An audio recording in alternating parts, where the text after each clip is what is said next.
देखो सवाल लिखो,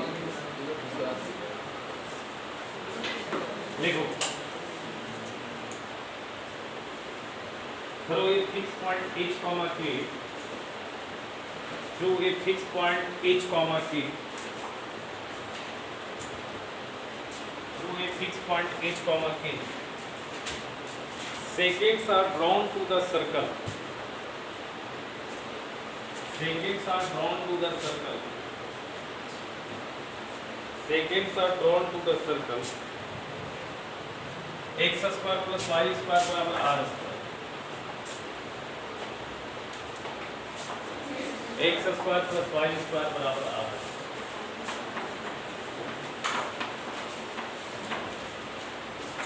देखिए, so that the locus of midpoint of the secant, so that the locus of midpoint of secant, so that the locus of midpoint of chord होना चाहिए ना, second क्या chord, second का mid point कभी बन पाएगा क्या?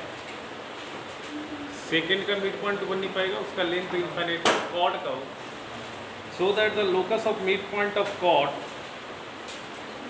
by the circle is x square plus y square बराबर hx plus ay. क्वेश्चन समझ में आ रहा है क्या? बहुत सिंपल सा सवाल है.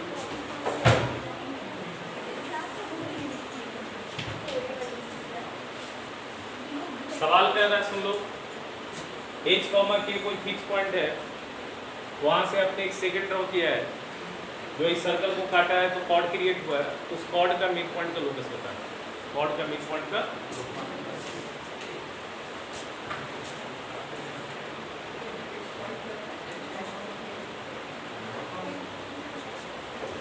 एकदम सिंपल सा सवाल है, कुछ नहीं है, बहुत ही आसान है. ये सर्कल है क्या? ये सेकंड है अपना, इसके h कॉमा की कहीं रहा होगा पॉइंट, कहीं नहीं रहा होगा कोई मतलब नहीं, कहीं भी रहा होगा पॉइंट रहा होगा h comma, second h comma के से पास कर रहा. ये मान लिया यहाँ पे ये पॉइंट a है और ये पॉइंट b है, ये पॉइंट मान लेते हैं R है और AR बराबर आपका RB है, तो R मिड पॉइंट लग रहा है क्या? तो R का ही लोकस बताना है. ठीक है, A और B चेंज हो गए ना. बेसिकली h कॉमा k से तो बहुत सारा कॉर्ड बना सकते हैं ना हम लोग. देखो यहाँ से इधर भी बना सकते थे, तो A और B यहाँ आ जाता, तो फिर R का पोजीशन इधर कहीं आ जाता, ऐसे बना देते. ठीक है, तो A और B वेरी कर रहा है, उसके हिसाब से R भी क्या होगा, वेरी. इसी का लोकस निकालना. कैसे करोगे सोचो, कैसे करोगे सोचो. लोकस निकालना है,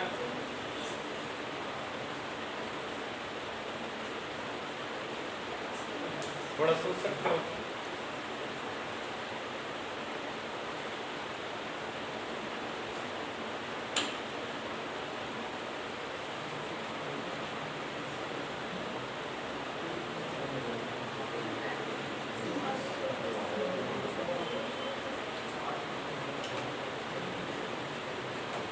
चलिए ठीक है, तो बहुत ही आसान है। अभी आपको एक थ्योरी बता रहा हूँ, ठीक है। अभी आप पहले थ्योरी एक नोट कीजिए। Equation of chord, equation of chord, ये थ्योरी समझ लीजिए, उसके बाद समझ बन जाएगा, बहुत इजी, ठीक है। इक्वेशन ऑफ कॉर्ड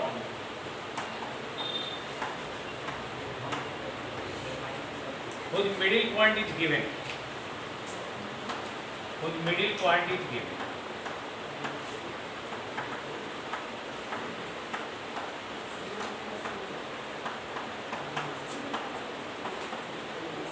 हम लोग क्या कर रहे हैं, एक कॉर्ड का इक्वेशन लिख रहे हैं, ठीक है, जिसका मिड पॉइंट का कोऑर्डिनेट पता है। ये सर्कल में भी होता है, ये हाइपरबोला सब में होता है, सब में फार्मूला एक ही रहेगा, ठीक है। आप समझ लीजिए होता कैसे है। जैसे मान लिया हम सर्कल की बात कर रहे हैं, तो हमारे पास ये एक सर्कल है, x square plus Y square बराबर ए स्क्वायर, सबसे आसान सर्कल। ये अपना कॉर्ड बन गया, इसका मिड पॉइंट मान लेते हैं x1 y1,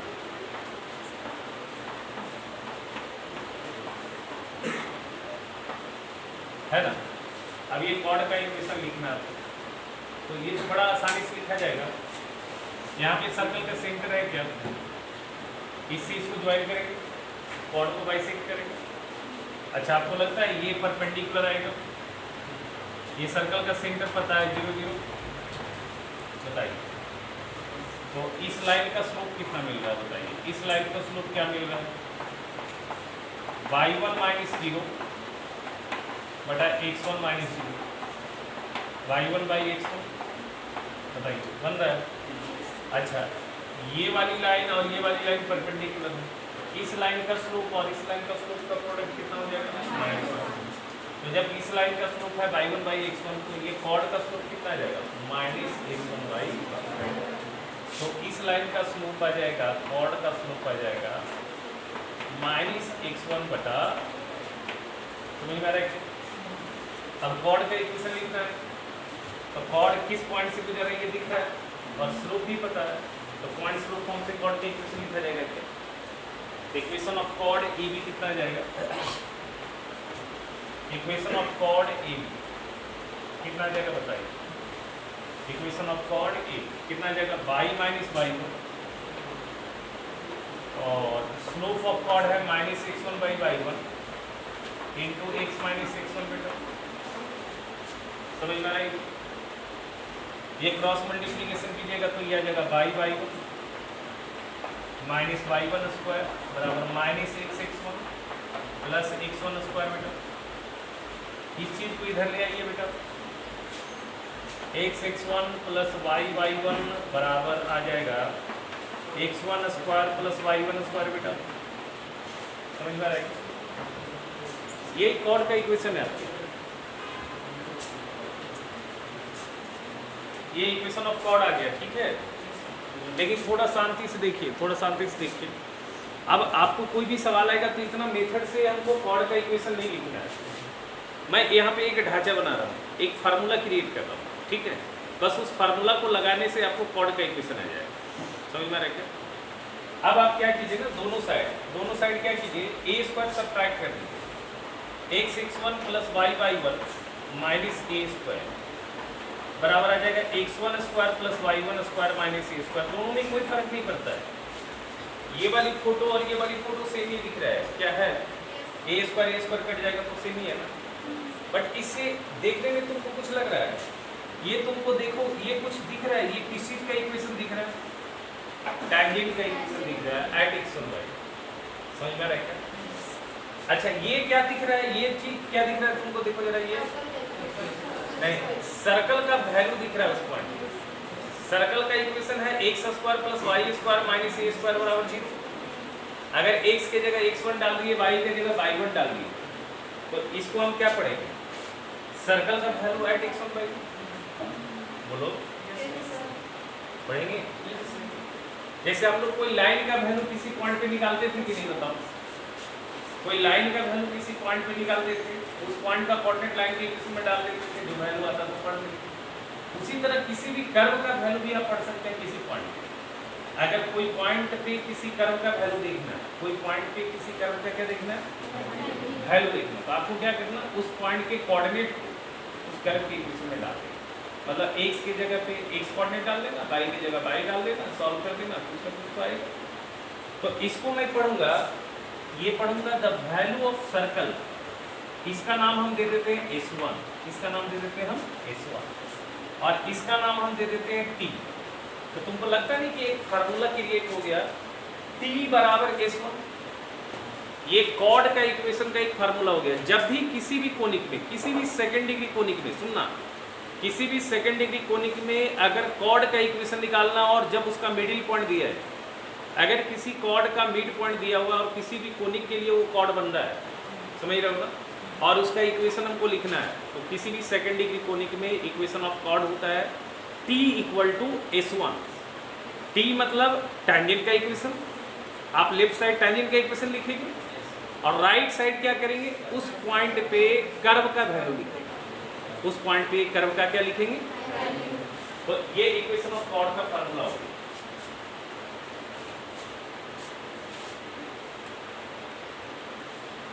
ये इक्वेशन ऑफ कॉर्ड का फार्मूला होगा, T बराबर S1। लिख लीजिए नोट में, लिख लीजिए नोट में, देखिए equation of chord to any second degree conic, equation of chord, equation of chord, chord का इक्वेशन। अब ये पैराबोला में फार्मूला चलेगा, एलिप्स में भी चलेगा, हाइपरबोला में भी चलेगा, सब जगह चलेगा, समझ रहे हो ना बात। Equation of cord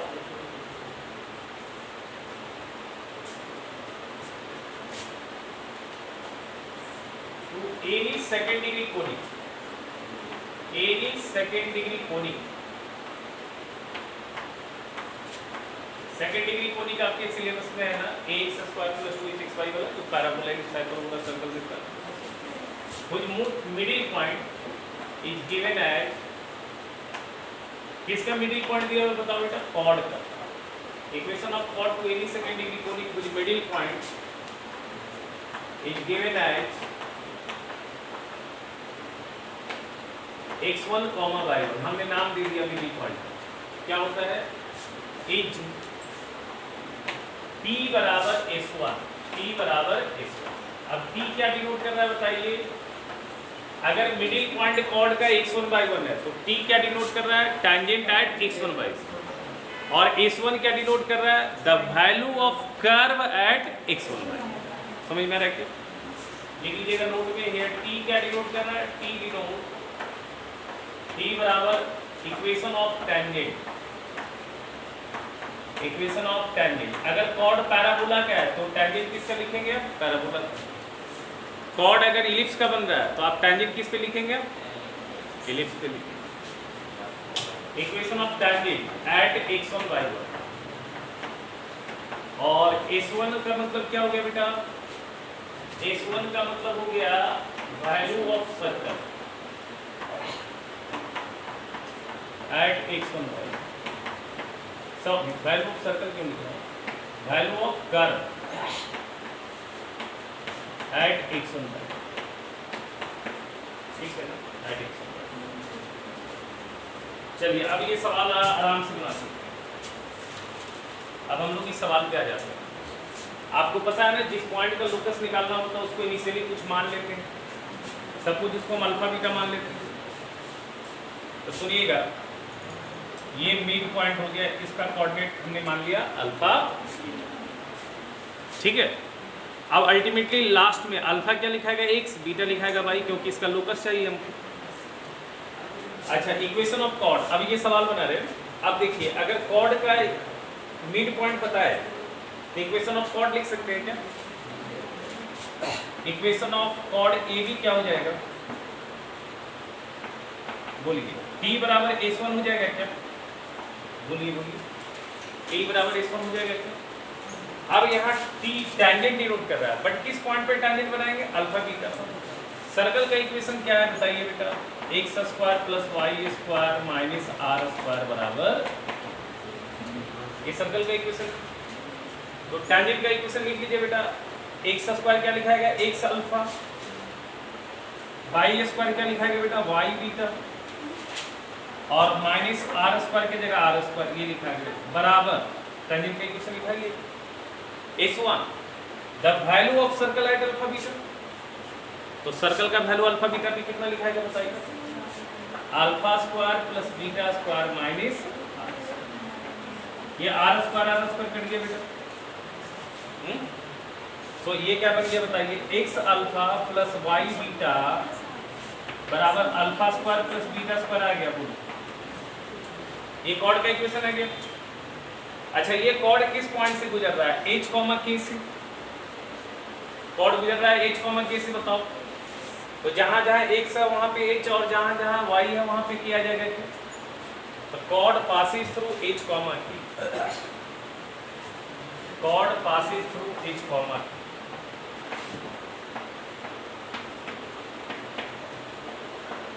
H comma, chord pass कर रहे हैं कहां से, एच कॉमा। तो क्या आ जाएगा, एच अल्फा प्लस के बीटा बराबर alpha square plus beta square. यहां तक समझ में आ रहा है। अब आपको लोकस निकालना है अल्फा बीटा का, तो अल्फा क्या लिखा जाएगा, एक्स, बीटा क्या लिखा जाएगा, तो locus of alpha comma beta क्या हो जाएगा, एकदम एक लाइन का सवाल था, locus of alpha comma beta क्या हो जाएगा बताइए, अल्फा रिटेन एज एक्स, तो h x plus k y बराबर x square plus Y square. क्या आंसर था, ये था क्या बताइए, कुछ नहीं करना था, एकदम हल्का टाइप का सवाल। अगर किसी को कॉर्ड का इक्वेशन पता है, मिड पॉइंट दिया है, तो इक्वेशन ऑफ कॉर्ड लिखा, कॉर्ड के इक्वेशन में क्या किया, जो पॉइंट से कॉर्ड पास कर रहा था वो पॉइंट का कोऑर्डिनेट डाला, और मिड पॉइंट का लोकस निकालना, फिर अल्फा को इसलिए का बीटा को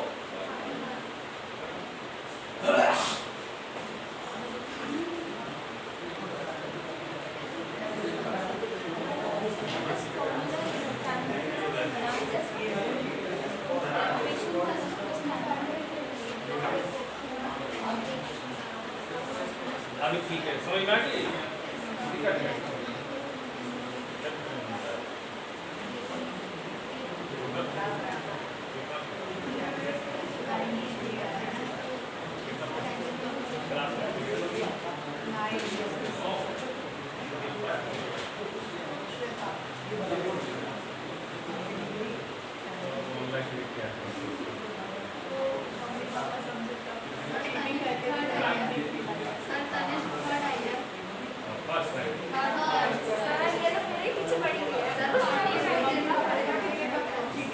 क्या बोल रहे हो बेटा, तुम लोग बोलो बोलो, कुछ बोल रहा है।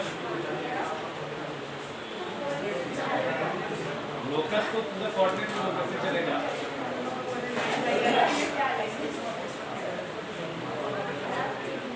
अच्छा धीरे धीरे पकड़ में आने लगेगा।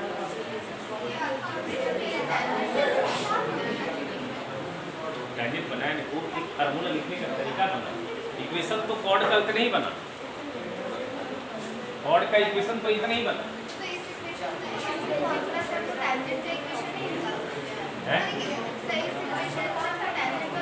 कैसे टेंजेंट का हम तुमको बताए कॉर्ड का इक्वेशन कितना है, एक मिनट राइट, अलग कॉर्ड का इक्वेशन तो ये है ना, x x one plus y y one, x one square plus y one square, chord का इक्वेशन तो ये है। लेकिन हमने तुमको बोला कि कभी भी कॉर्ड का इक्वेशन निकालने आए इतना मेथड लगा कि इतना कैलकुलेशन नहीं करना, आपको क्या करना है, हम आपको एक ढांचा बना देंगे, उस ढांचा के हेल्प से आप कॉर्ड का इक्वेशन लिख सकते हैं। तो ढांचा में हमने क्या किया, यहाँ पे ए स्क्वायर घटा दिया, समझ में आ रहा है, और यहाँ पे भी ए स्क्वायर मैंने घटा दिया। तो ये काम करने से क्या समझ में आया, ये टैंजेंट जैसा दिख रहा है x1 बाय, अगर x1 बाय पे टैंजेंट का इक्वेशन लिखना हो तो ये लिखाएगा कि नहीं लिखेगा, और ये सर्कल का वैल्यू दिख रहा है कि नहीं x1 बाय। तो बस आपको कॉर्ड का इक्वेशन लिखने का एक तरीका बताया, एक ढांचा बताया, लेफ्ट साइड टैंजेंट का इक्वेशन लिखिए, राइट साइड कर्व का वैल्यू सॉल्व कर दीजिए, जो रिजल्ट आएगा वही कॉर्ड का इक्वेशन, समझे। चलिए अभी देखते हैं हम लोग, देखिए position of point with respect to a circle, position of point with respect to a circle. Position of point with respect to a circle. ठीक है, position of point with respect to a circle. Position of a point with respect to a circle देखते हैं हम लोग।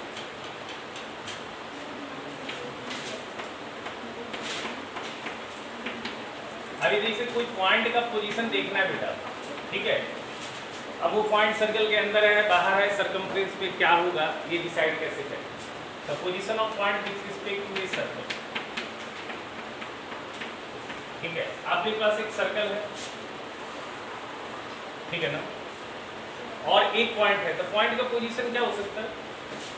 Point अंदर भी हो सकता है, पॉइंट बाहर भी हो सकता है, पॉइंट सरकमफ्रेंस पे भी हो सकता है। समझ में राइट? अच्छा, अगर पॉइंट सरकमफ्रेंस पे होगा तो सेंटर से पॉइंट की दूरी रेडियस के बराबर हो जाएगी। अगर पॉइंट सर्कल के अंदर होगा तो सेंटर से ये पॉइंट की दूरी रेडियस से छोटा होगा, और अगर ये पॉइंट सर्कल के बाहर है तो सेंटर से इस पॉइंट की डिस्टेंस क्या हो जाएगा? रेडियस से ज्यादा। नहीं आ जाएगा? बोलो। हम सर्कल का इक्वेशन मान ले रहे हैं, हम सर्कल का इक्वेशन मान ले रहे हैं x square plus Y square plus 2gx plus 2ay plus c बराबर। हेलो हेलो, हाँ हाँ,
बता देते हैं।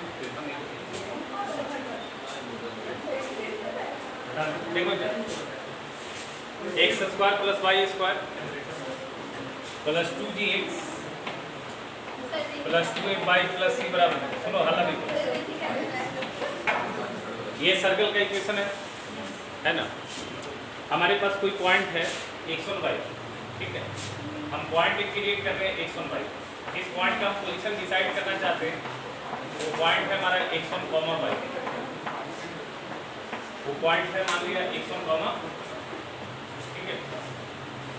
सर्कल का इक्वेशन जो दिया वो दिया, पॉइंट हमने मान लिया x1, y। अब ये कहता है कि ये पॉइंट जो है सर्कल के अंदर होगा या बाहर होगा, ये कैसे डिसाइड करेंगे? तो इसके लिए हम लोग क्या करेंगे ना, ठीक है, आप इस x1, y में निकालिए, ठीक है, इस x1, y। एस क्या है सुनिएगा, ये जो सर्कल का इक्वेशन है ना, इसका नाम हमने दिया ऐसे, ऐसे लिख देते हैं। सर्कल का जो इक्वेशन है उसका नाम दिया S, S x comma y. सुनना, ध्यान दो, हल्ला नहीं करते हो खाली बात। ये सर्कल का इक्वेशन है x square plus Y square plus 2dx। अरे क्यों बकवास कर रहे हो देवदार? बैल है क्या? नहीं ठीक होगा है? बोल रहे हैं शांत रहो तो देवदार नहीं का। ये सर्कल का इक्वेशन है x square plus Y square plus 2dx plus 2a plus c बराबर, ठीक है। अब यहाँ पे देखो क्या है, ये सर्कल का नाम है। अब हम निकालेंगे S x1 comma y1। S x1 comma y1 कैसे लिखेंगे हम? कैसे लिखेंगे? जो सर्कल के इक्वेशन में जहाँ जहाँ x है वहाँ x1 डालेंगे, जहाँ जहाँ y वहाँ y1।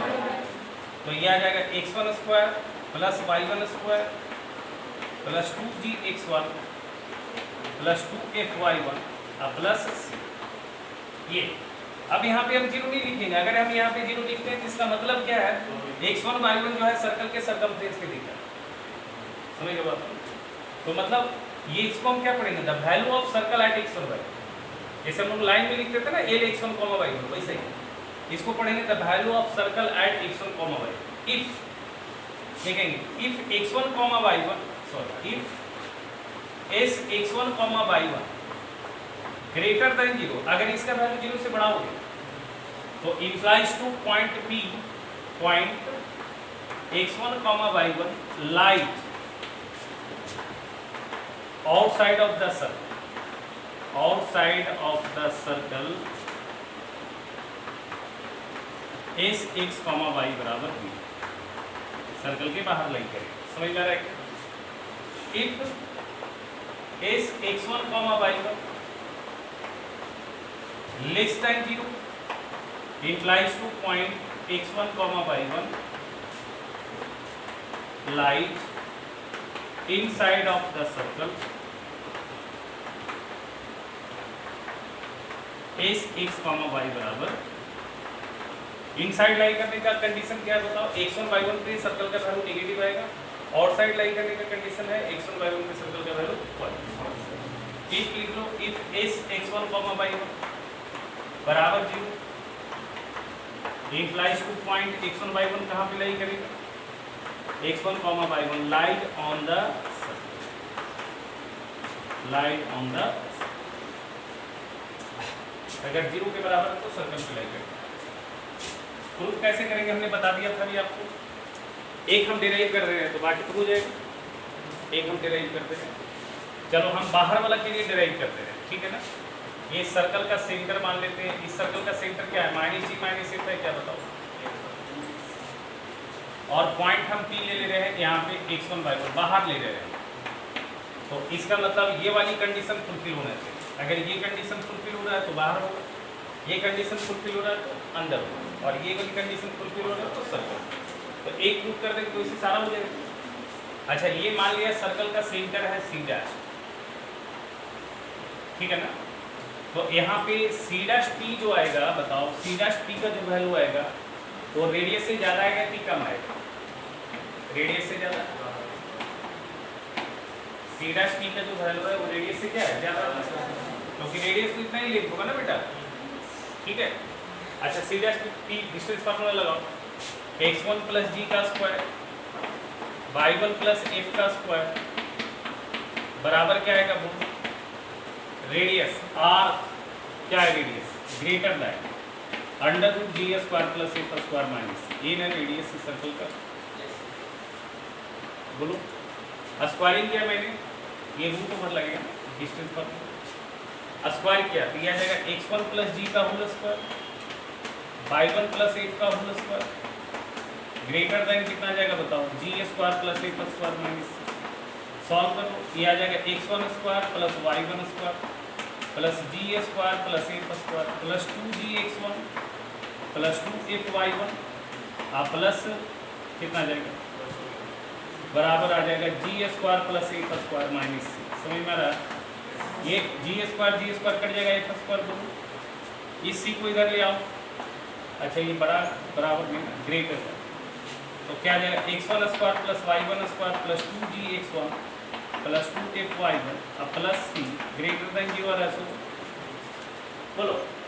अच्छा इस फोटो को हम किससे डिनोट करेंगे बताओ, s x1 y s x1 y।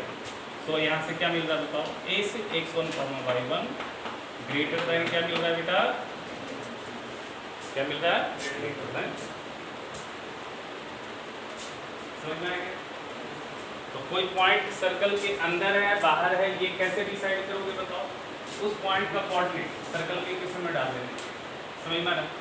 अगर नेगेटिव हो गया तो पॉइंट इनसाइड होगा, ग्रेटर 0 होगा तो पॉइंट आउटसाइड, और अगर इक्वल टू 0 होगा तो पॉइंट सर्कल के अंदर। डिराइव कैसे हो रहा है समझ में आ रहा है। अब देखो हम लोग देखेंगे लेंथ ऑफ टाइम, तो हम लोग क्या देखेंगे लेंथ ऑफ टाइम, देखेंगे length of time.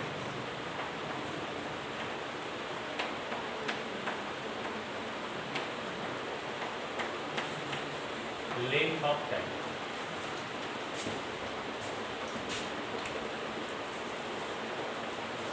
Length of time, ठीक है।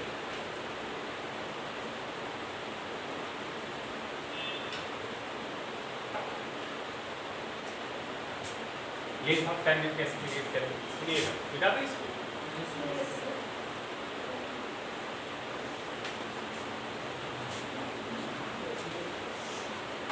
और ये वाली जो कंडीशन हुआ ये किसी भी सेकंड डिग्री कोनिक में चलेगा, पैराबोला के लिए भी ऐसे ही चलेगा, इलिप्स के लिए भी ऐसे ही चलेगा, हाइपरबोला के लिए भी ऐसे चलेगा। लेंथ ऑफ टाइम देखिए क्या होता है, जैसे ये सर्कल है आपका, आपके पास कोई भी एक्सटर्नल पॉइंट है, आप पी से यहाँ पे टाइमिंग क्रिएट करो, पी पॉइंट ऑफ कांटेक्ट मिल रहा है क्या बताइए, पॉइंट ऑफ टाइमिंग, इसी पी की को हम बोलेंगे लेंथ ऑफ टाइम, इसको हम बोलेंगे लेंथ ऑफ टाइम।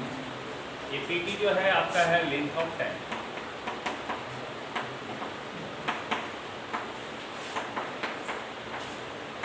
सवाल करेंगे ना सब समझ में आएगा। पीटी है लेंथ ऑफ टाइम।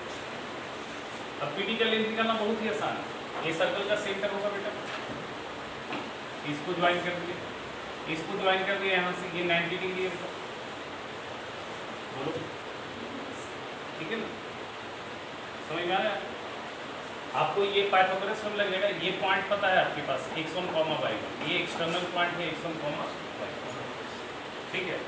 सर्कल का एक और इक्वेशन हम मान ले x square plus y square, चलो जनरल इक्वेशन ही मान लेते हैं, थोड़ा इस पर लंबा काम होता है, प्लस c बराबर है, ऐसे ही x square plus y square y square लेंगे तो बड़ा जल्दी बन जाएगा, हम जनरल इक्वेशन ले लिए सर्कल, ठीक है। तो ये सर्कल का सेंटर आपको दिख रहा है माइनस जी माइनस ए, ये सर्कल का रेडियस आप पता ही आपको, ये सर्कल का क्या है रेडियस, जो इस सर्कल का रेडियस पता है आपको क्या होता है under root D square plus A square minus C. तो क्या पाइथागोरस थ्योरम से आप ये 90 डिग्री बन रहा है, तो क्या आप पीटी का वैल्यू लिख सकते हैं पाइथागोरस थ्योरम से, इस पॉइंट का नाम हम ओ दे देते हैं, ओपी का स्क्वायर और माइनस ओटी का स्क्वायर, क्या ऐसा बोला जा सकता है? अरे ये 90 है तो ये हाइपोटेनियस हो गया ना बेटा, तो ये लेंथ बराबर क्या होगा हाइपोटेनियस का स्क्वायर माइनस ये। अच्छा पीटी का वैल्यू कितना आ जाएगा देख लो यहाँ से, पीटी क्या हो गया बताओ, पीटी क्या होगा ओपी का स्क्वायर, ओपी कितना आ जाएगा डिस्टेंस फार्मूला लगा दो, x1 प्लस जी का स्क्वायर और y1 प्लस एफ का स्क्वायर और माइनस ओटी स्क्वायर, ये रेडियस का स्क्वायर आ जाएगा, ये आ जाएगा जी square plus A square minus, समझ में आ रहा है। अब इसको आप सॉल्व करोगे तो अल्टीमेटली यही चीज़ आएगा, ये आएगा x1 square plus y1 square plus 2gx1 plus 2fy1 और प्लस c आएगा, समझ में आ रहा है बोलो। अरे इसको सॉल्व करोगे तो यही चीज़ आएगा। अब तुमको ये फोटो देख के क्या लग रहा है, ये क्या है, ये फोटो क्या है, ये सर्कल का वैल्यू है एट x1 y1 और अगर सर्कल का नाम हम देते हैं एस एक्स कॉमा वाई बराबर 0, तो ये वाली वैल्यू कितना आ जाएगा बताओ, under root S of x1 comma y1 हो जाएगा क्या, बोलो बोलो बोलो। यानी कि लेंथ ऑफ टाइम निकालने का फार्मूला क्या होगा, लेंथ ऑफ टेंजेंट निकालने का फार्मूला क्या हो गया, जिस पॉइंट से आप टेंजेंट गिरा रहे हैं, ठीक है, वो पॉइंट पे सर्कल का वैल्यू निकाल लीजिए, उस पॉइंट पे सर्कल का क्या निकाल लीजिए, वैल्यू, और रूट उसमें क्या चढ़ा दीजिए, तो लेंथ ऑफ टेंजेंट, ठीक है। मतलब अगर कोई भी एक्सटर्नल पॉइंट से आपको लेंथ ऑफ टेंजेंट क्रिएट करना है सर्कल, ठीक है, किसी भी एक्सटर्नल पॉइंट से अगर लेंथ ऑफ टेंजेंट क्रिएट करना आपको सर्कल से, ठीक है, तो आप जो है क्या कर सकते हैं, उस पॉइंट पे सर्कल का वैल्यू निकाल लीजिए। एक छोटा सा एग्जाम्पल बनाइए लीजिए, सवाल एक छोटा सा बनाइए लीजिए।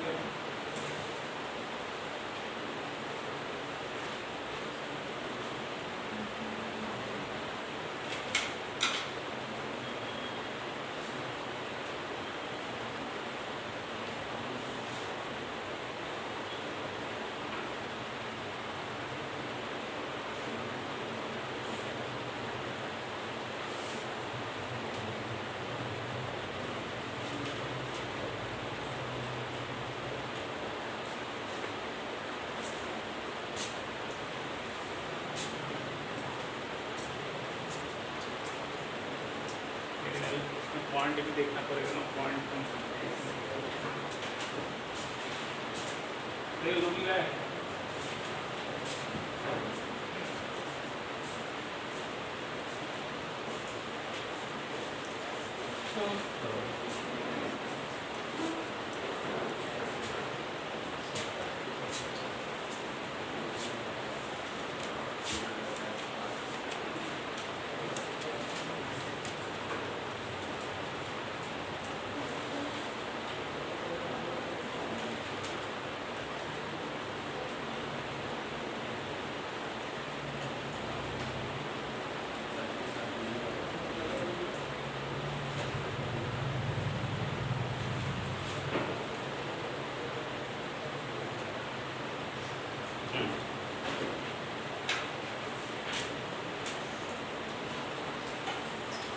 find the length of tangent, find the length of tangent, find the length of tangent, find the length of tangent,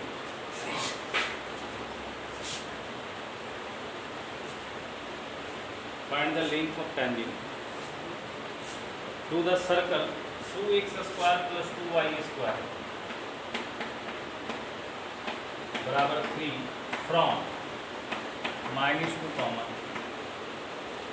है ना, इस पॉइंट से आपने सर्कल पे टेंजेंट गिराया, उसका लेंथ ऑफ टेंजेंट निकाला।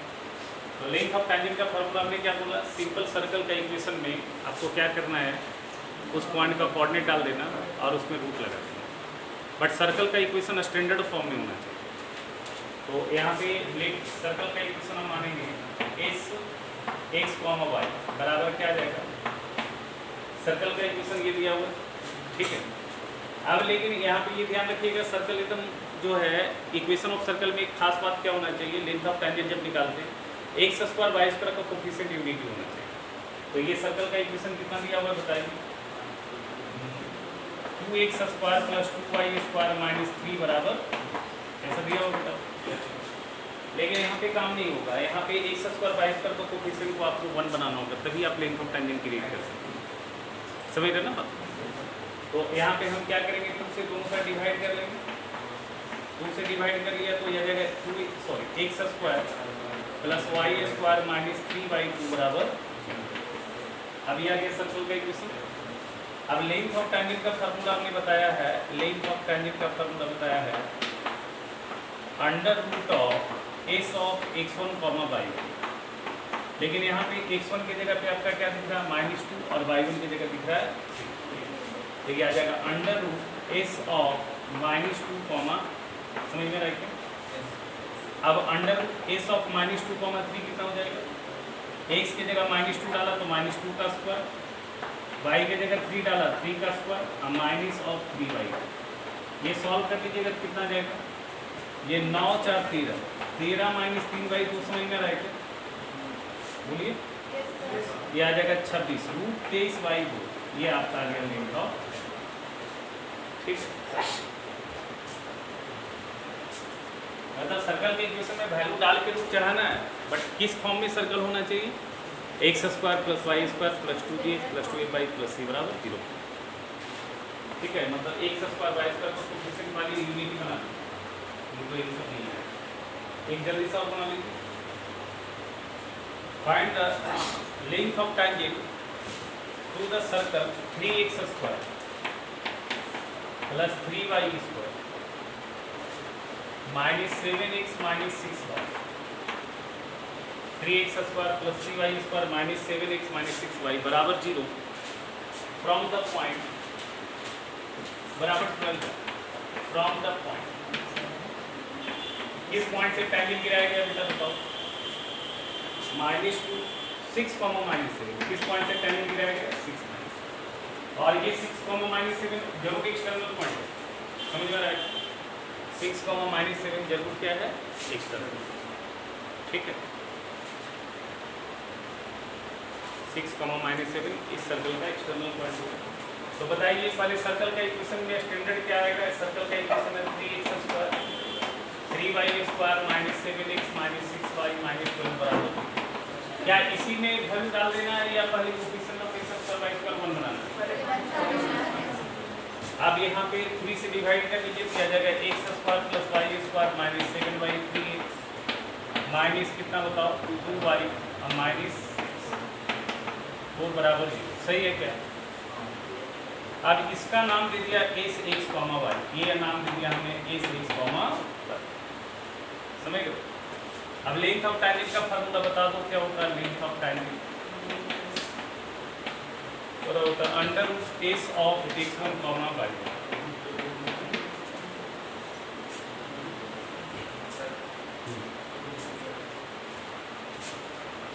वैल्यू डाल दो इसको बेटा। Under root of x1 comma y1 S x1 की जगह पे कितना काम कर रहा है? 6, ये -7। यहाँ वैल्यू डालो बेटा, कितना जाएगा बताओ?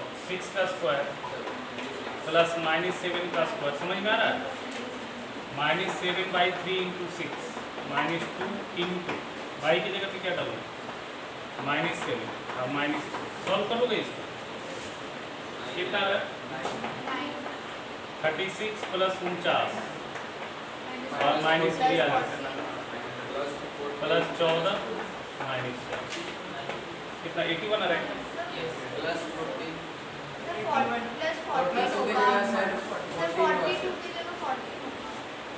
सात दूनी 14 ये कट गया क्या? और 81 का रूट आ जाएगा। अरे तो लेंथ ऑफ टैंजेंट आप निकाल सकते हैं। अब हम लोग सीखेंगे एक एक्सटर्नल पॉइंट से किसी सर्कल पे मैक्सिमम दूरी टैंजेंट बना सकते। एक एक्सटर्नल पॉइंट से मैक्सिमम एक सर्कल पे कितना टैंजेंट गिरा सकते हैं? ठीक है, देखो statement from an external point there are drawn maximum 2 tangents to a circle.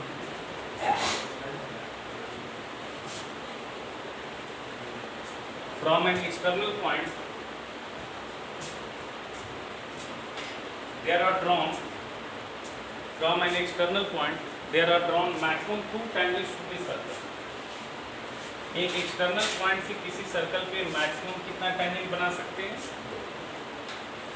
From an external point there are drawn maximum 2 tangents to a circle। From an external point there are drawn maximum 2 tangents to a circle। लिखिए, देखिए proof कर लेते हैं। ये circle ले लिया मैंने x square plus y square बराबर t स्क्वायर, ऐसा सर्कल ले लिया। टैंजेंट जब भी गिराना है तो एक्सटर्नल पॉइंट से गिराएंगे आप, अंदर वाले पॉइंट से टैंजेंट बनेगा नहीं। तो आपने यहाँ पे एक टैंजेंट बनाया, यहाँ से आप पहले भी एक ही टैंजेंट बनाए, समझ में आ रहा है? लेकिन आपको दिख जाएगा कि नहीं, यहाँ से आप एक नहीं बना सकते, 2 बना सकते। ठीक है, ये पॉइंट हम मान लेते हैं x1 पर, ये पॉइंट हम मान लेते हैं x1। ठीक है, समझ में आ रहा बात? अब आपको अगर सर्कल का इक्वेशन ये है तो क्या इस टैंजेंट का इक्वेशन हम ऐसा मान सकते हैं? y बराबर mx plus a under 1 plus m। X square plus Y square बराबर ए स्क्वायर सर्कल पे हम एक टेंजेंट स्लोप एम है वो ये टेंजेंट माना जा सकता है। तो ये टेंजेंट है समझिए, ठीक। अब ये जो टेंजेंट बना हमारा, ये टेंजेंट पास कहाँ से कर रहा है बताओ? टेंजेंट पासेस थ्रू कहाँ से? x1/1 टेंजेंट पास कहाँ से कर रहा है बताओ? x1/1, ठीक है। x1/1 से टेंजेंट पास कर रहा है। अब x1/1 से पास कर रहा है तो इस इक्वेशन को x1/1 सेटिस्फाई करेगा। तो y1 बराबर आ जाएगा mx1 प्लस a√1 प्लस अब यहाँ पे आएगा y1 माइनस mx1 बराबर आ जाएगा a/√1 प्लस स्क्वायरिंग करेंगे इसको स्क्वायर करेंगे, स्क्वायर करेंगे तो आएगा y1 माइनस mx1 का स्क्वायर बराबर आएगा a²1 प्लस a²। अच्छा बताओ इस इक्वेशन में अननोन आइटम क्या है? इस इक्वेशन में अननोन आइटम क्या है? m अननोन है, m अननोन है। टेंजेंट का क्या नहीं पता है? स्लोप ही नहीं पता है। ये x1/1 तो एक्सटर्नल पॉइंट दिया हुआ है जहाँ से टेंजेंट गिराना है और सर्कल भी पता है आपको। अननोन आपके पास क्या है? m। तो ये m में क्वाड्रेटिक इक्वेशन आएगा, इसको सॉल्व करिए तो आएगा y1² plus m² x1² minus 2x1/1 into m बराबर हो जाएगा a² प्लस a²m²। इसको हम इधर ले आते हैं तो ये आ जाएगा x1² minus a² into m² और minus 2x1/1 m plus y1² minus a² बराबर ये बन गया। ये m में क्वाड्रेटिक बन गया क्या? m हमने क्या माना बताओ? m हमने क्या माना बताओ? स्लोप माना है टेंजेंट का। तो इस इक्वेशन से m का 2 वैल्यू बनेगा क्या? अब इस इक्वेशन से m का 2 वैल्यू जो बन रहा है वो मान लिया हमारे पास m1 और m2 है। इस इक्वेशन के जो रूट्स हैं वो क्या हैं? m1 and m2, m1 and m2। समझ में आ रहा है? अच्छा जब m1 m2 इस इक्वेशन का 2 रूट्स हो जाएगा तो इसका मतलब आपको क्या बन रहा है? इस इक्वेशन से मैक्सिमम का 2 ही वैल्यू बनेगा ना। समझ में आ रहा है? क्योंकि ये रूल होता है ना, जितने डिग्री का इक्वेशन उतना ही मैक्सिमम रूट होता है। तो m में क्वाड्रेटिक है तो इनका मैक्सिमम 2 ही वैल्यू बनेगा, 2 ही डिस्टिंक्ट वैल्यू बन सकता है मैक्सिमम। यानी कि यहाँ से प्रूफ हो गया कि आपके पास 2 स्लोप है। x1/1 से जो टेंजेंट आपने क्रिएट किया वहाँ से आपके पास 2 स्लोप है, यानी कि 2 लाइन बन रहा है, 2 टेंजेंट बन रहा है। एक का स्लोप अगर m1 और m2 तो यानी कि ये लाइन का इक्वेशन हो गया, ये टेंजेंट का इक्वेशन हो गया y बराबर m1x plus a√1 plus m1²। m1 यहीं से निकल जाएगा इस इक्वेशन से m1 m2 और दूसरा जो टेंजेंट आएगा वो आएगा ऐसा, दूसरा जो टेंजेंट आएगा वो आएगा ऐसा। समझ में आ रहा है? और इस टेंजेंट का स्लोप अगर m2 लेते हैं तो इसका इक्वेशन आ जाएगा y बराबर m2x a√1 प्लस। ये प्रूफ हो गया। ये इक्वेशन डिसाइड कर दिया कि m का 2 वैल्यू बन सकता है मैक्सिमम, इसलिए x1/1 से कितना टेंजेंट बनेगा मैक्सिमम? 2। अब वो 2 टेंजेंट का स्लोप हमने मान लिया सपोज m1 m2, तो एक टेंजेंट का इक्वेशन ये बन जाएगा y बराबर m1x plus a√1 plus m² और m1² और दूसरा टेंजेंट हो जाएगा y बराबर m2x plus a√1 plus m। ठीक है। अब इसमें देखो अगर m1 m2 इसके रूट्स हैं 2 तो सम ऑफ रूट्स कितना हो जाएगा बताओ? m1 प्लस m2 कितना हो जाएगा? Minus b by A that is 2x1/1 by x1² minus a²। अब प्रोडक्ट ऑफ द रूट्स क्या आ जाएगा? m1 इंटू m2 बताओ b by A y1² minus a² by x1² minus a।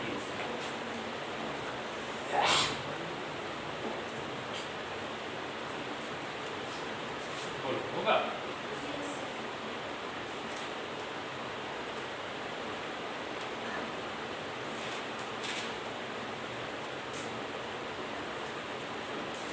कोई दिक्कत है यहाँ तक?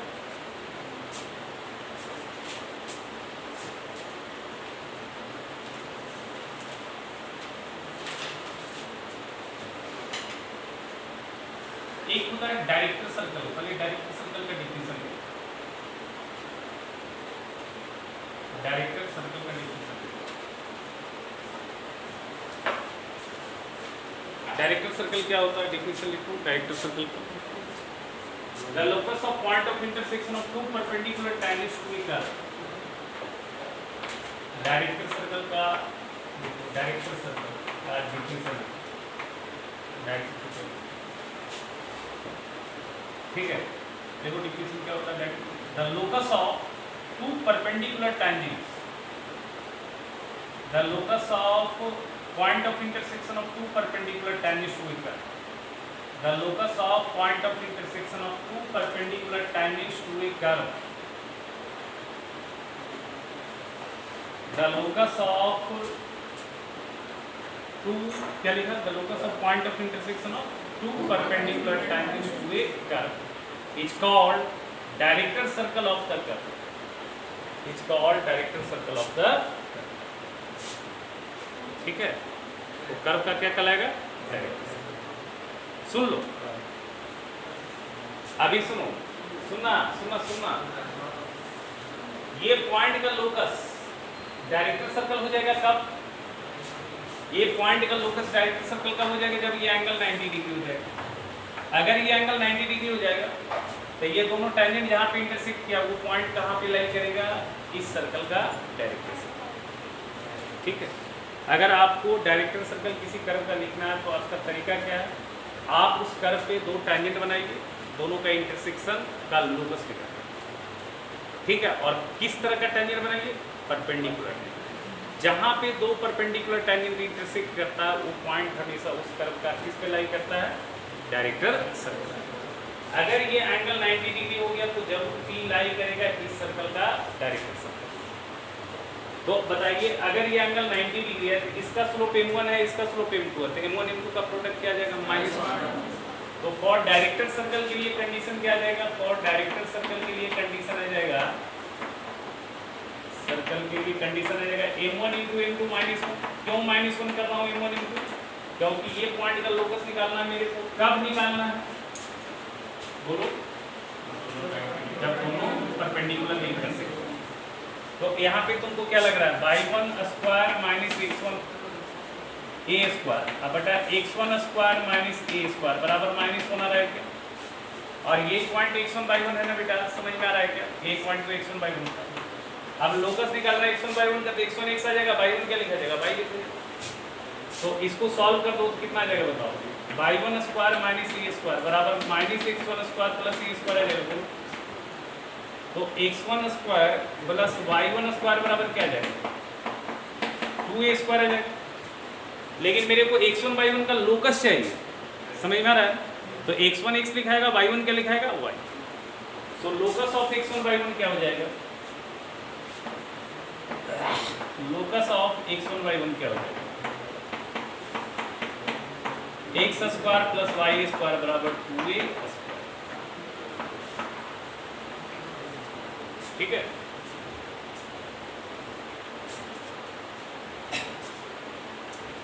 इसको ज्योमेट्री से भी बड़े जल्दी कर सकते थे, ये कुछ थोड़ा बड़ा हो गया, ज्योमेट्री से अगर करना है तो बड़ा जल्दी आप कर सकते हैं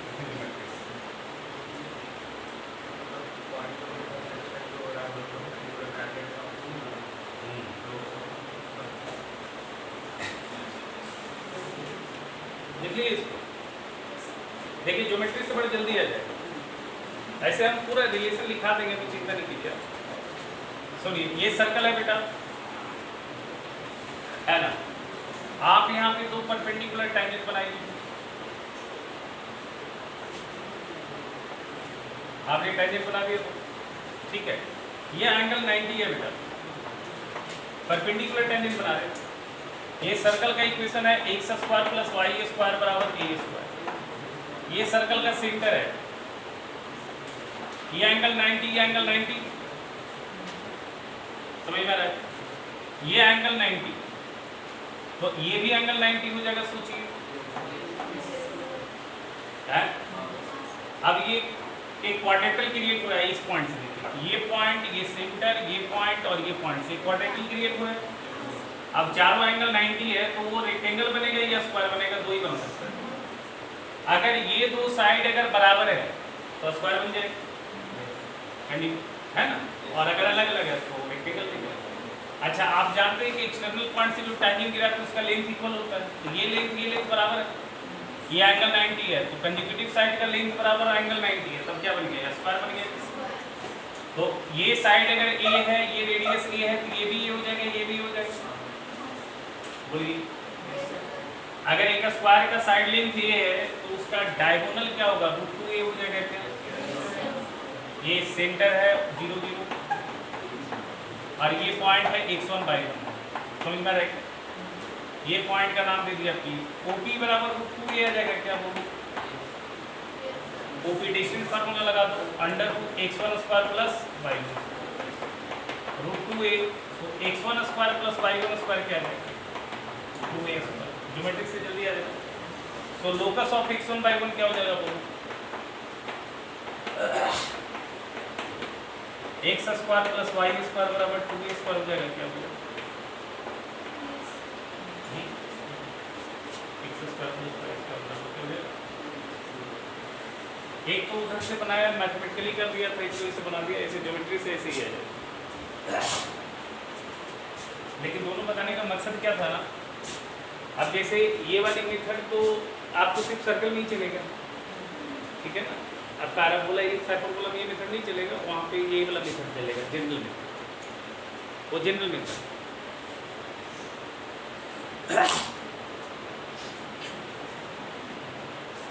अब आप देखिए, आपको गठन में भी नहीं जाना, बस डिफिनेशन याद रखना। और एक चीज और ध्यान रखना, ये देखिए, ये सर्कल है एक ना, डायरेक्टर सर्कल, ये सर्कल, इस सर्कल का सेंटर 0 0 है, इस सर्कल का भी सेंटर 0 0 है, इसका रेडियस ये है, इसका रेडियस √2a है। देखिए रेडियस √2a है ना, तो इसका मतलब क्या होता है, डायरेक्टर सर्कल किसी सर्कल का, अगर कोई सर्कल का डायरेक्टर सर्कल लिखना तो आपको रिलेशन भी याद है तो बना सकते हैं डायरेक्ट। डायरेक्टर सर्कल किसी सर्कल का कंसेंट्रिक होता है, जो ऑरिजिनल सर्कल का सेंटर होगा वही डायरेक्टर सर्कल का सेंटर होगा, बस रेडियस में क्या फर्क होगा, रेडियस √2 टाइम्स हो जाएगा, है ना, √2 टाइम्स ऑफ ऑरिजिनल रेडियस। अब मान लेते हैं किसी सर्कल का सेंटर 3 4 है और रेडियस 5, तो डायरेक्टर सर्कल का सेंटर भी 3 4 ही होगा और रेडियस क्या हो जाएगा 5 लिख लीजिए note. The director circle of circle is concentric, देखो director circle is concentric with original circle, director circle is concentric with original circle, director circle is concentric with original circle, director circle original circle से क्या होगा, concentric. And radius of director circle is √2 times the radius of original circle, and the radius of director circle is √2 times the radius of original circle.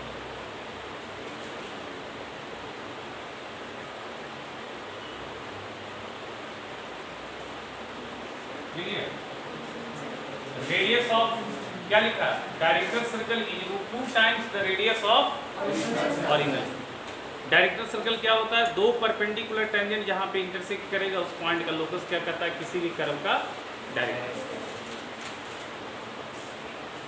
अभी इनको थोड़ा सा polar समझा देते हैं, पोलर क्या होता है, बट ये सिलेबस में नहीं है, ठीक है, इसको पढ़ने की जरूरत नहीं, बट मैं तुमको समझा देता हूँ थोड़ा सा पोलर होता है क्या।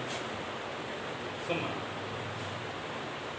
जैसे ये कर्व है, ठीक है, ये कोई कर्व है, आप कोई भी एक पॉइंट ले लीजिए, कोई भी एक पॉइंट कर्व के अंदर ले लीजिए या बाहर ले लीजिए, कर्व पे नहीं लेना, कोई भी एक पॉइंट ले लीजिए कर्व के अंदर या कर्व के बाहर। मान लिया हमने कर्व के बाहर एक पॉइंट ले लिया, ठीक है, आप पोलर बनाने के लिए आप जो है पॉइंट आप बाहर भी रख सकते हैं, अंदर भी, मैंने बाहर रख लिया। अब यहाँ से एक सेकंड क्रिएट किया, समझ लो, यहाँ से हमने क्या किया, एक सेकंड। अब जहाँ पे सेकंड क्रिएट किया वहाँ पे आपने क्या किया, जहाँ पे कर्व को ये दो जगह काटा, मान लेते ए पे काटा और बी पे काटा, समझ गए। अब पॉइंट ए पे टैंजेंट क्रिएट कीजिए, पॉइंट ए पे टैंजेंट क्रिएट कीजिए, और ये वेरिएबल टैंजेंट, क्योंकि पॉइंट ए फिक्स नहीं है, क्योंकि एक पॉइंट से हम बहुत सारा लाइन बना सकते हैं। अभी हम दूसरा दिखाएंगे तो समझ में आ जाएगा। यहाँ पे ए पे टैंजेंट बनाइए, बी पे टैंजेंट बनाइए, और जहाँ पे दोनों वेरिएबल टैंजेंट मीट कर रहा है, ये वाली पॉइंट, इसी पॉइंट का लोकस, समझ गए, क्या कहलाएगा? पोलर कहलाएगा। और ये पॉइंट आपका पोल कहलाएगा, ये पॉइंट आपका पोल कहलाएगा। और जिस पॉइंट को जो पोल आप माने वो पोल कर्व के बाहर होगा या अंदर होगा? ठीक है, पोल जो है वो कर्व के या तो बाहर होगा या अंदर होगा। हमने बाहर में पोल लिया, पोल से एक सेकंड क्रिएट किया, ठीक है, जहाँ पे कर्व को काटा उसको पॉइंट ऑफ कांटेक्ट मान के दो टैंजेंट क्रिएट किया, और जहाँ पे दो टैंजेंट इंटरसेक्ट किया है दैट मींस ये पॉइंट का लोकस, ये पॉइंट का लोकस क्या कहलाएगा? पोलर कहलाएगा विथ रिस्पेक्ट टू डायरेक्ट, इस पोल पे। अभी देखिए ये पॉइंट का पोजीशन चेंज हो गया, इसलिए लोकस क्रिएट हुआ, क्योंकि हम पॉइंट ए से बहुत सारा कॉर्ड बना सकते थे, यहाँ भी बना सकते थे। अब आप देखिए यहाँ पे, अब ये ए का पोजीशन यहाँ पे आ जाएगा और बी का पोजीशन यहाँ पे आ जाएगा। तो देखिए यहाँ पे ये इंटरसेक्ट कर रहा है, अब ये पॉइंट भरी करके यहाँ पे आ रहा है। ये सारे पॉइंट जिस कर पे लाई करेगा ना, ये सारे पॉइंट जिस पे लाई करेगा वो इसका क्या कहलाएगा? पोलर।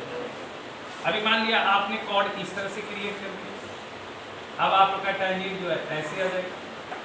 और हाँ, वो जो बी का साइड है उसको भी पोल बोलते हैं ना? है? जो बी का साइड है उसको भी पोल बोलते हैं ना? बी का साइड मतलब देखिए पोल पॉइंट हुआ, हाँ पोल पॉइंट हुआ। पोल जो होता है, ठीक है, अब जैसे देखो यहाँ और यहाँ टैंजेंट बना है, यहाँ इंटरसेक्ट किया, तो ये पॉइंट कभी यहाँ है, कभी यहाँ है, कभी यहाँ है, तो ये सारे पॉइंट जिस पे लाई करेगा ना उसी को हम इसका क्या बोलेंगे? पोलर। अभी जैसे पोल कंस्ट्रक्ट कैसे करते हैं समझ, एक पोल ले लेना, ठीक है, अब पोल आउटसाइड इनसाइड हो सकता है, ठीक है, हाँ कहीं भी हो सकता है, आउटसाइड हो सकता है, इनसाइड हो सकता है। मान लिया हमने इस तरह से बना दिया, इंटीरियर पॉइंट में ले लिया पोल। अब यहाँ पे हमने इस पोल से पास करता हुआ एक सेकंड क्रिएट किया, यहाँ पे जहाँ पे कर्व को काटा वहाँ पे दो पॉइंट बना, ये दोनों पे टैंजेंट क्रिएट करना है, समझ में आ रहा है? अब ये टैंजेंट जहाँ पे मीट करेगा बेटा, इधर मानते हैं, समझ रहे हो? ये पॉइंट का ही लोकस इसका क्या कहलाएगा? पोलर से। ठीक है, हम एक सर्कल में बना के दिखाते हैं ना, ज़्यादा बेटर समझ में आएगा। ठीक है, बहुत ही आसान है, बट ये सिलेबस में नहीं है, सिलेबस से ओमिटेड है, तो पढ़ने का कोई मतलब नहीं बनता है। बट ये चीज़ समझ लो, जैसे मान लिया हमारे पास सर्कल है कि x² + y² बराबर a², ठीक है, हमने एक पोल क्रिएट कर दिया, यहाँ पे ले लिया, अंदर में एक पोल ले लिया, कोई दिक्कत नहीं। अब इस पोल से हमने एक सेकंड बना लिया, यहाँ पे टैंजेंट क्रिएट करेंगे, यहाँ पे टैंजेंट क्रिएट करेंगे, ये पॉइंट का लोकस निकालना, इसको हम अल्फा बीटा मानते हैं। अल्फा अल्टीमेटली x लिखा है, बीटा अल्टीमेटली साइन, समझ में आ रहा है?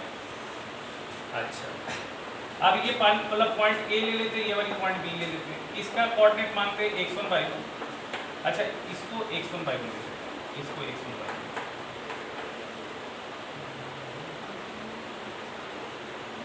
x1/2 ले लेते हैं, ठीक।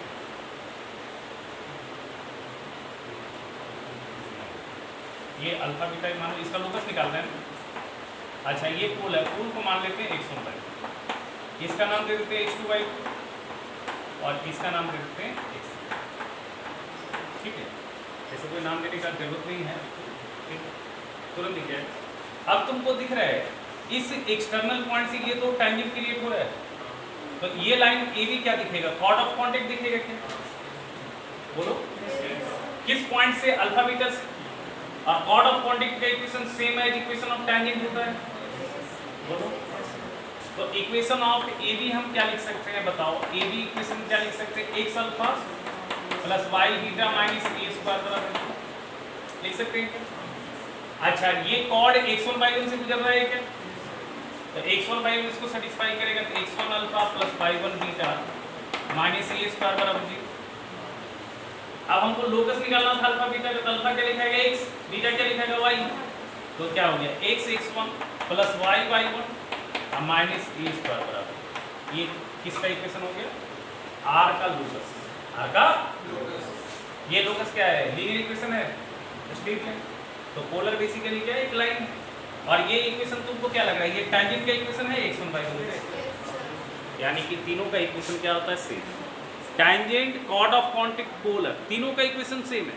अंतर है क्या? अंतर है अगर x1/1 पे टैंजेंट बना रहे तो x1/1 कर पे लाई करेगा, यहाँ पे x1/1 होगा तो फिर ये इक्वेशन किसका होगा? इसका होगा। अगर आप कॉर्ड ऑफ कॉन्टेक्ट क्रिएट कर रहे हैं तो x1y1 एक्सटर्नल पॉइंट होगा, समझ लो। और अगर पोल क्रिएट कर रहे हैं तो x1y1 या तो इनसाइड होगा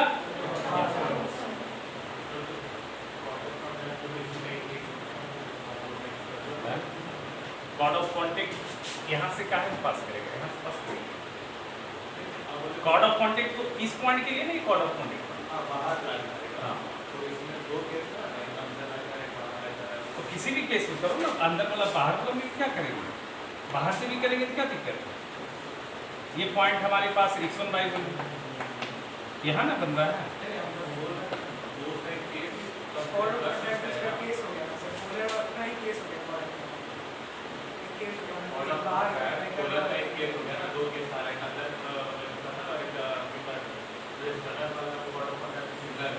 नहीं तो पोलर तो ये वाली लाइन नहीं, कॉर्ड ऑफ कॉन्टेक्ट तो ये लाइन है ना, ये लाइन को तो पोलर नहीं बोलेंगे ना, ये लाइन थोड़ी पोलर बन, पोलर तो यहाँ से ना गुजरेगा इंटरसेक्शन, समझ रहा है, पोलर तो यहाँ से ना गुजरेगा। मतलब पोलर का इक्वेशन कॉर्ड ऑफ कॉन्टेक्ट और टैंजेंट का इक्वेशन सेम होता है, तीनों में अंतर है। पोलर एक पॉइंट का पढ़ते हैं, टैंजेंट एक कर्व का पढ़ते हैं, और कॉर्ड ऑफ कॉन्टेक्ट दो टैंजेंट का पढ़ते हैं। कॉर्ड ऑफ कॉन्टेक्ट टैंजेंट से बनता है, chord of contact of the tangents पढ़ा जाता है, पोलर ऑफ ए पॉइंट पढ़ा जाता है, और टैंजेंट टू ए कर्व पढ़ा जाता है। इस तरह से पढ़ा जाता है। चलो इसमें अब एक और थोड़ा सा इंपॉर्टेंट बात हम थोड़ा सा देख लेते हैं, सुनना। ये वाली प्रॉपर्टी भी बड़ा इंपॉर्टेंट, उससे बहुत सारा सवाल आता है, ठीक है। सुनना, हमने दो कॉर्ड क्रिएट किया है, इसमें दो कॉर्ड क्रिएट किया, ये एक कॉर्ड है, एक कॉर्ड ये, मान लेते हैं ये ए है, ये बी है, ये सी है, ये डी, ये कॉर्ड इंटरसेक्ट कर रहा है ई।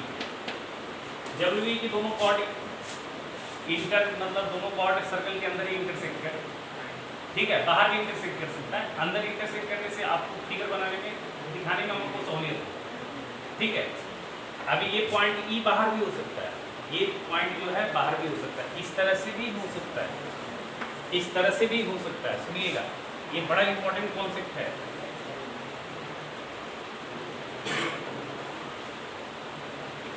इस तरह से भी तो हो सकता है, सुनिएगा, ऐसे ऐसे भी तो हो सकता है, समझ रहे हो। ये दोनों जो कॉर्ड है ये बेसिकली सेकंड है ना, ये ऐसे भी तो हो सकता है, ई बाहर भी हो सकता है, बट इसमें दिखाने में हमको सहूलियत होगा, प्रूफ करने में, इसलिए बता रहे।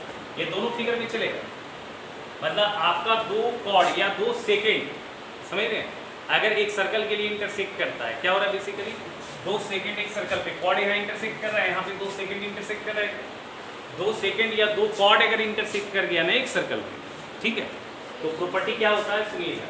ये प्रॉपर्टी होता है ए ई इंटू डी ई, बहुत इंपॉर्टेंट प्रॉपर्टी है, जबरदस्त प्रॉपर्टी, इसमें बहुत भयानक भयानक सवाल होता है। ए ई इंटू डी ई बराबर होता है सी ई इंटू डी, पढ़ा होगा आपने ऐसा कुछ ज्योमेट्री में। ए इंटू डी बराबर होता है सी इंटू डी, समझ रहे हैं ना। ए ई इंटू बी ई बराबर होता है सी इंटू डी। प्रूफ बहुत आसान, ठीक है। प्रूफ करने के लिए हम लोग क्या करते हैं,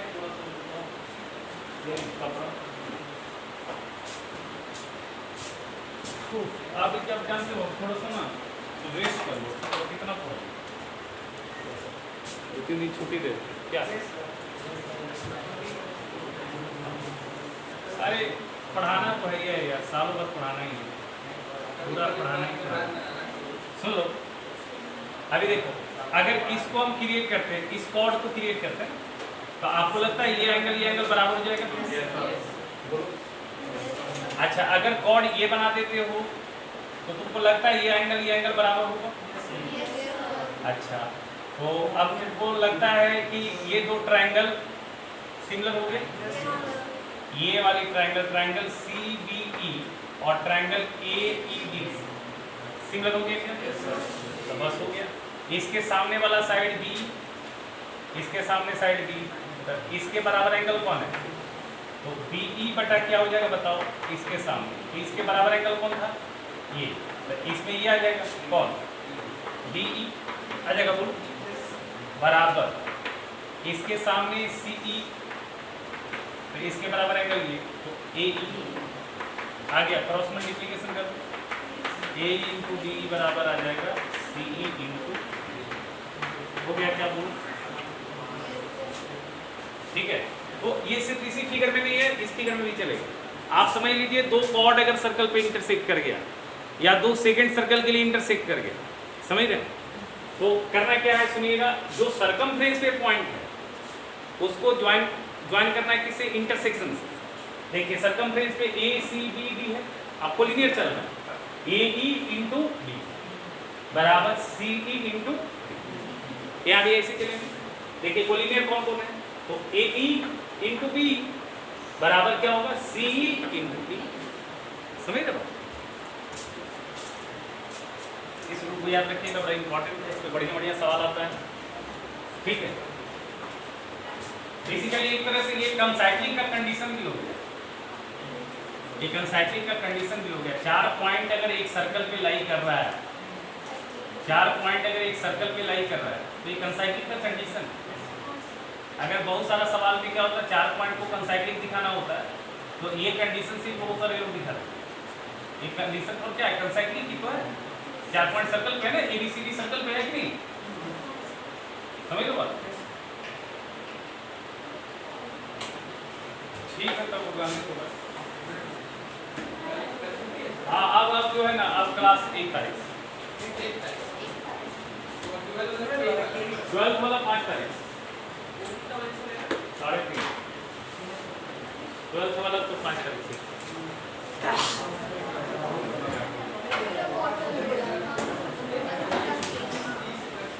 12th वाला बेटा ऑनलाइन नहीं होगा।